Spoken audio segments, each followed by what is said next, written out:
grew up as a boy who loved sports and school plays, long before Hollywood lights ever found him. He stood as a goalie in his Toronto high school rink, eyeing a future in hockey. He later said a knee injury ended that dream. How did a Canadian teenager with Olympic hockey dreams become a world-famous movie star? Keanu Charles Reeves was born in Beirut, Lebanon, in 1964. His father, an American geologist of Hawaiian and Chinese descent, left the family when Keanu was only 3 years old. His mother, an English costume designer from Essex, then moved young Keanu and his 2 sisters first to Australia and then to New York. In 1970, she married theatre director Paul Aaron, and by 1971, they relocated to Toronto, Canada. Reeves spent his childhood in the Yorkville neighbourhood of Toronto. He and his sisters were often raised by a nanny while their mother worked, and at home they watched British television programmes together. In one early episode of childhood, 9-year-old Keanu took part in a local theatre production of Damn Yankees at the Leah Poslan's Theatre in North York, showing a spark for acting even then. As a student, young Reeves moved through several schools in Toronto, never far from creative influence. He attended 4 different high schools, including Etobicoke School of the Arts, from which he was expelled for being a bit too outspoken. He described himself at the time as a private kid who kept to himself in class. He also struggled with undiagnosed dyslexia, making reading difficult. Outside the classroom, however, he shone on the sports field. At De La Salle College, he was a star ice hockey goaltender and even had Olympic aspirations as a teenager. That dream ended abruptly when he suffered an injury, and by the time he was 15, he decided to pursue acting instead. He dropped out of high school at 17 to focus on performance.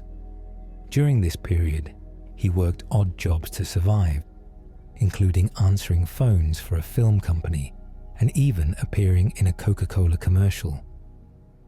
Later on, he said he briefly used the stage name K.C. Reeves because his full name seemed too ethnic to some casting directors. By the age of 20, thanks to a green card through his stepfather, he moved to Los Angeles to try acting on a bigger stage. Reeves's first acting work came on Canadian television in the early 1980s. In 1984, he became a correspondent on Going Great, a Canadian kids show about young people's projects. He also landed a bit part on the sitcom Hangin' In that year. But Toronto was still home. In 1985, he played Mercutio in a staging of Romeo and Juliet at a local festival. He even toured in a stage production of the musical Wolf Boy in early 1986, sharing the stage with future stars. His first film work came in 1986 as well, when he was cast as a hockey goalie in the sports drama Youngblood. In the same year, he filmed the dark drama River's Edge, in which he played a troubled teen. This film premiered at the Toronto International Film Festival and earned praise for his performance. These projects showed him what movie making was like: long days on set, camera setups and rehearsals, and being part of a larger crew. Although he was beginning to appear on screen, Reeves kept experimenting with different roles. In 1988, he played a teenager in The Night Before and a record store clerk in Permanent Record. He also had a supporting part in the period drama Dangerous Liaisons, alongside Glenn Close and John Malkovich that year. Each project taught him something new. On one set, he learned how a costume department worked. On another, how a stunt team prepared. Then came 1989, the year that changed everything. That summer, he starred in Bill and Ted's Excellent Adventure, a time travel comedy in which he played Ted Logan, a goofy but good-hearted high school student. The movie was a surprise hit with audiences, and Reeves's comic chemistry with co-star Alex Winter became a signature success. He later said filming Bill and Ted was a blast. It was one of his first taste of wide success, and it showed him he could lead a movie that people truly loved. That same year, he also had a bit part in the ensemble comedy Parenthood, sharing scenes with actors like Steve Martin and Diane Wiest. In 1991, Reeves took bigger artistic risks and learned how to handle very different material. He starred opposite River Phoenix in Gus Van Sant's independent drama, My Own Private Idaho. In that film, he played a sensitive young man on the streets, a role far from the wisecracking Ted. The movie won critical praise and taught Reeves about character depth. Also in 1991, he became an action star when he co-led Catherine Bigelow's thriller, Point Break. He played an undercover FBI agent chasing bank-robbing surfers and performed many of the stunt scenes himself. A memorable learning episode came when he first went skydiving for the film, stepping out of a plane at night and deploying a parachute, which taught him the focus and calm needed for action sequences. After Point Break, he took on the classic horror role of Jonathan Harker in Francis Ford Coppola's Bram Stoker's Dracula, 1992. There he endured heavy makeup and long nights on an old castle set, learning about cinematic atmosphere. By the mid-90s, Reeves was comfortable in front of the camera, but still growing as an actor. In 1994, he appeared opposite Sandra Bullock in Speed, a Los Angeles action thriller about a bus rigged with a bomb. The movie was a massive box office hit, and Reeves's cool, steady performance as a SWAT officer won him a whole new audience. It taught him how to carry a high-pressure scene. He had to ride on a moving bus and time everything exactly, which honed his timing and composure.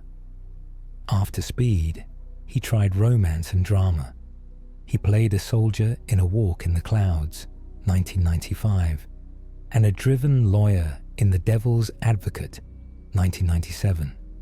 These films had mixed reviews, but they showed him how to adapt to different genres. His willingness to take on both action and quiet roles became a pattern. One moment he was fighting bad guys, the next he was dancing with a co-star in a ballroom scene. At the end of the 1990s, Reeves made a career-defining choice. In 1999, he agreed to star as Neo in The Matrix. It was an unusual project with heavy special effects and a philosophical theme, a big risk for an actor known for straightforward roles. He threw himself into preparation. He practiced martial arts every day and took weapons training so he would feel natural in the action scenes. When The Matrix hit theaters, it became a worldwide phenomenon. Reeves found himself on global press tours and at conventions, talking about virtual reality and special effects. He said afterwards that the film's philosophy about reality and choice stuck with him. The success of The Matrix also proved rewarding in another way. For the sequels in 2002 and 2003, he became one of the highest-paid actors in history. He learned then about negotiating contracts and working on large studio schedules. Through all this, Reeves never let personal tragedy stop him. In October 1993, his close friend and co-star River Phoenix died of a drug overdose at age 23. The news broke while Reeves was filming Speed. It was his first real personal loss, and he took a few days away from set. Co-star Sandra Bullock later noted how Reeves grieved for Phoenix quietly but openly. Reeves found it hard, but said he learned about the depth of friendship and the preciousness of life. Sandra Bullock said she witnessed Reeves's private grief and saw the depths of his care for a friend. This loss stayed with him, and he carried a memento of his friend in his pocket for years. In 1999, Reeves faced another deep sorrow. His long-term girlfriend, Jennifer Syme, gave birth to their daughter Ava in late 1999, but the baby was 8 months premature and did not survive. The stillbirth devastated both of them. 2 years later, in April 2001, Jennifer Syme was killed in a car accident in Los Angeles.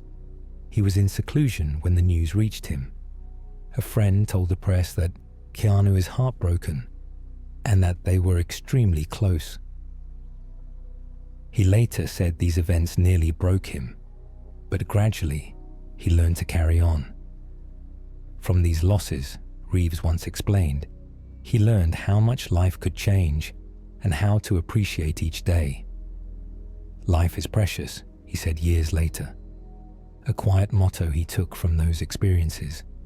He withdrew from public view for a time after those tragedies, focusing on work and on being around his family, including caring for his younger sister Kim, who had battled leukemia for many years. In the first decade of the 2000s, Reeves continued to work steadily but more quietly. He took on character roles. In 2000, he was an abusive husband in The Gift, and in 2003, he played a doctor in the romantic comedy Something's Gotta Give opposite Diane Keaton. These films showed his range beyond action. In 2005, he became a superhero of sorts again, by playing John Constantine in the supernatural thriller Constantine. Learning a bit of occult lore for his character, he even explored writing, co-authoring a science fiction graphic novel in 2008, though it was not filmed. Through these years, he stayed grounded in simple routines, working out, practicing archery for fun on weekends, quietly doing his lines before a shoot. His band Dogstar had given him years of teamwork experience, and he enjoyed being in an ensemble, whether a film cast or a band tour.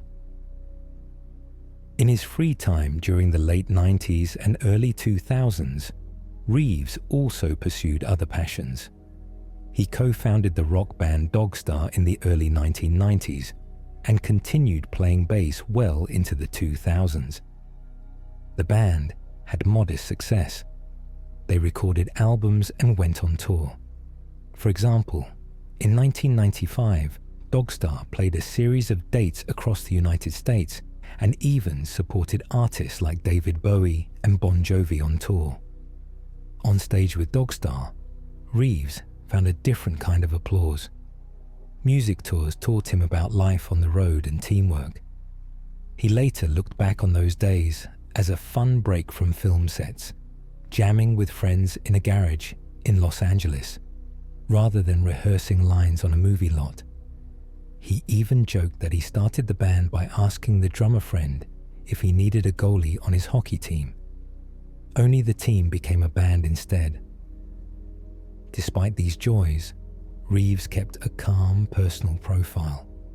He never sought the spotlight outside of work.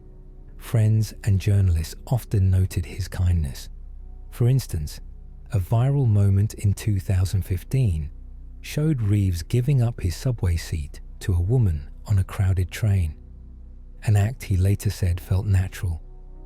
Another time, a fan yelled, "You're breathtaking," at him on stage, and Reeves simply smiled and responded, "You're breathtaking," as well.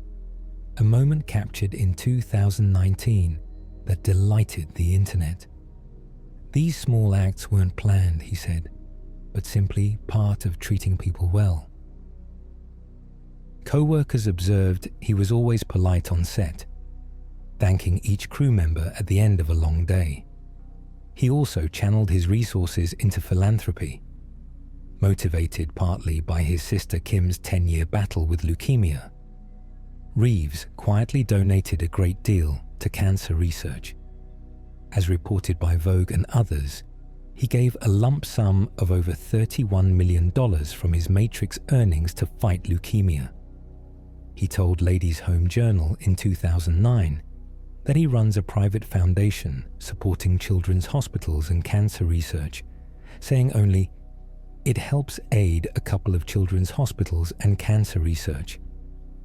He shunned credit for it, insisting that the work should speak for itself. Once a year, he might auction a lunch or donation. A 15-minute video chat with him in 2020 fetched over $16,000 for a kids' cancer camp. All of this he did without press conferences, simply writing checks and instructing his team to send equipment or money. It became part of his quiet routine.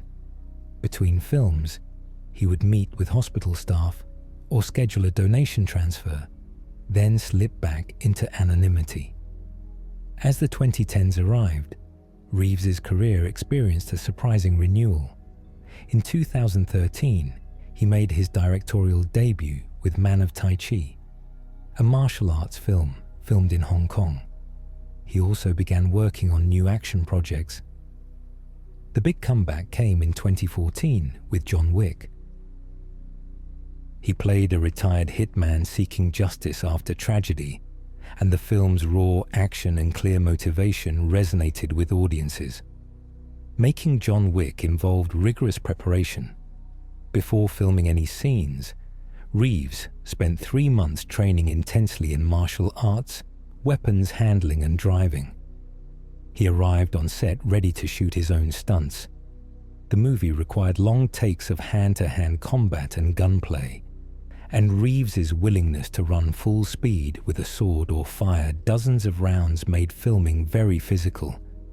After the movie's success, he trained even harder for the sequel. In 2017, he told reporters he had undergone a boot camp of judo, jiu-jitsu, and stunt driving. On set for John Wick 2, he spent hours learning reload drills. One reporter noted he took a real gun home to practice reloading while walking around the house.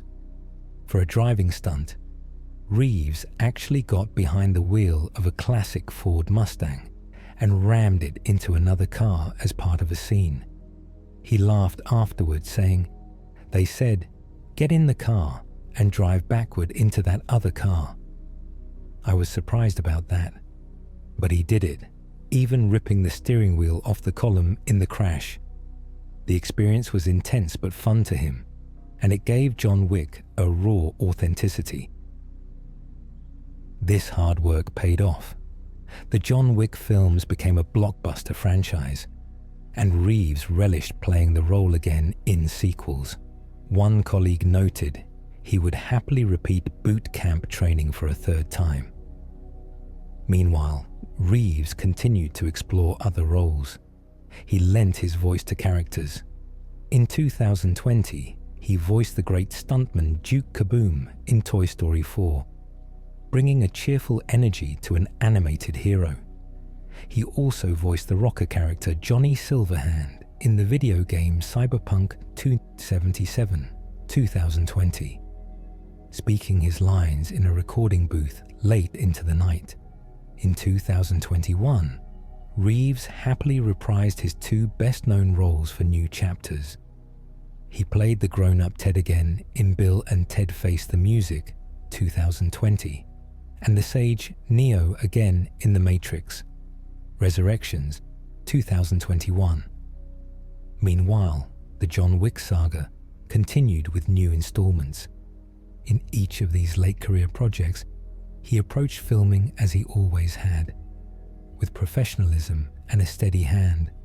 He still prepared each day by doing light exercises on set, stayed in character quietly during long breaks, and often wrote notes or sketches when alone.